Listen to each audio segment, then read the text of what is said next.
Hi, my name is Jamelia, but that wasn't always the case. A few years ago, I was a completely different person. My name was Jamel, and I used to be a boy. Now I'm a woman, and I love myself. But back then, well, let's just say I was very confused and didn't quite know what I wanted to do with my life. Let me start at the very beginning. I was born the only brother in a big family. I had 4 older siblings, all of them girls. I didn't even get to really know my dad. He passed away when I was just 5 years old. I don't really remember much about him, so you can imagine I had lots of feminine influences in my life growing up. My sisters all had names that began with J. Yes, my parents were those kinds of people. Don't get me wrong, Mom was awesome, but I thought it was so cheesy. So we were Jasmine, Janice, Jennifer, June, and Jamel. Believe me, kids mocked us all the time in the neighborhood and at school. It was kind of silly, but Mom thought it was so cute. Like all of us had something in common. In case you are wondering, yes, my mom's name begins with a J, and so did Dad's, Judy and Jimmy. I groaned just thinking how cheesy this all sounds. Anyways, my life was a bit peculiar, if you want to know. Growing up with 4 older sisters was no walk in the park. Sure, they spoiled me rotten, but I was also basically their small doll. They put makeup on me and little dresses. They thought it was so funny, and whenever they had slumber parties, I was basically the cute little entertainment. I never had a father figure in my life or any kind of masculine influence. Everything was girly stuff. What we ate, the games we played, what my sisters talked about, it was all girl-related. I ended up being stuck doing whatever my 4 older sisters wanted me to.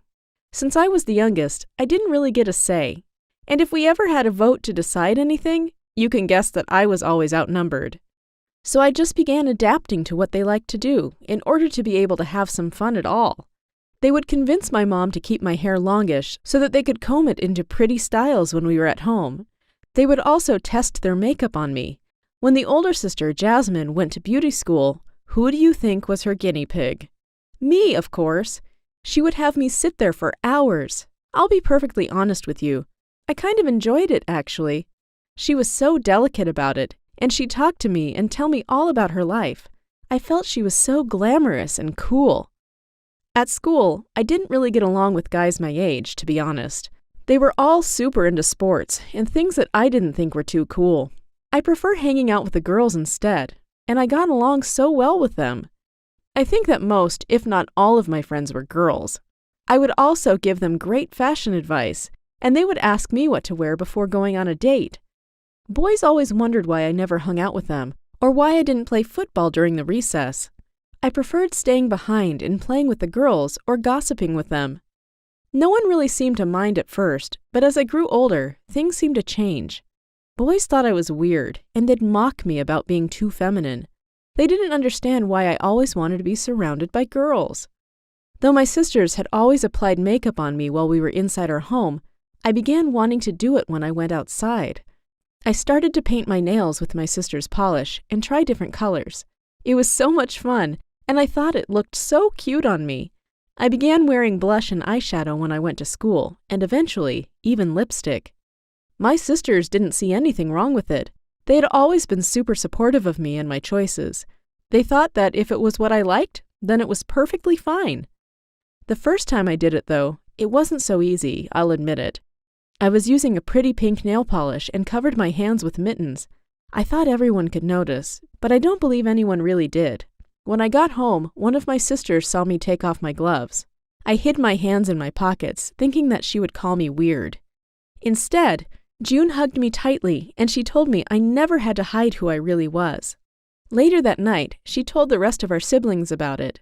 They were all so supportive, and it was then that I understood that I could be open about who I was around them.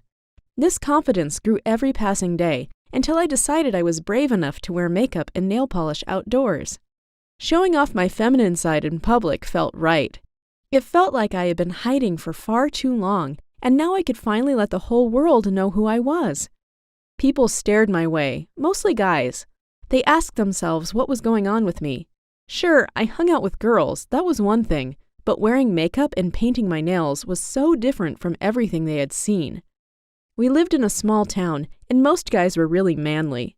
Everyone expected men to like football and beer, as well as get super bored when their girlfriends and wives went out shopping. But I loved shopping, and having my hair done sounded like a great plan for a lazy Sunday. So believe me when I say that a guy like me wasn't well received. I had to deal with a lot of bullying at school, and male students called me all kinds of nasty names. I won't repeat them here, but you can imagine what I'm speaking about. They told me that I was a girl and that I should begin acting like a man, that boys didn't wear makeup and we didn't paint our nails either. And if they ever discovered I was actually wearing girls' underwear underneath my pants, I'm sure they would have completely lost it. My sisters told me I didn't have to let those cruel boys get to me. If they wanted to talk, let them talk. No one could make me feel bad without my permission. It wasn't easy to ignore them, though. The jokes were so cruel and mean-spirited. They told me that because I hung out with girls so often, I was turning myself into one. They also began noticing that I never went on a date with any woman. All my female friends were just that, friends. I felt like a girl and wanted to become one. In order to be approved for the procedure, I needed to have several sessions with the shrink, and he needed to report that it was really in my best interest. My therapist explained that in order to be approved for the surgery, I had to spend a period of time actually living as a woman. That was when I began dressing as one 24/7. My sisters helped me buy pretty dresses and a wig. I felt so feminine. It was amazing. For the first time in my life, I felt like I was finally acting the way I was meant to. Plus, in the big city, people didn't seem to find me so strange. There, plenty of guys felt the way I did and dressed like women just like I did. It was such a relief to meet others that shared my questions and struggles. I wasn't romantically interested in any of them, so they began calling me other nasty names. To them, a guy who liked other men was disgusting. I didn't understand why they cared so much. It wasn't as if I was going to force them to go out with me or anything like that. Believe me, the moment I saved up enough money after high school was over, I moved to a bigger city, a place where guys like me weren't so unusual. 2 of my sisters moved with me, and we rented an apartment together. It was so cool, and we had so much fun together. While I was at college, I began seeing a therapist in order to go through a gender reassignment surgery. The surgery was really expensive, but I had the full support of all my family. Mom paid for more than half of it, and I managed to complete the rest of the cost with my savings and gifts from my sisters. You can't imagine how much I loved them all right then. I wouldn't have been able to go through with it without their support. Not only financial aid, mind you, they were there for me every step of the way, and they gave me the strength to make hard life choices.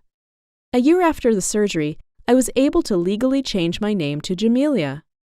I know that my mom would have never forgiven me if I took a name that didn't begin with a J. She was more than happy for me to become a girl, but family tradition couldn't be messed with. All my closest friends were there for me as well. Though the recovery period after the surgery was very painful, everyone helped me through it. They got me my meds and even cooked for me when I felt too weak to get out of bed.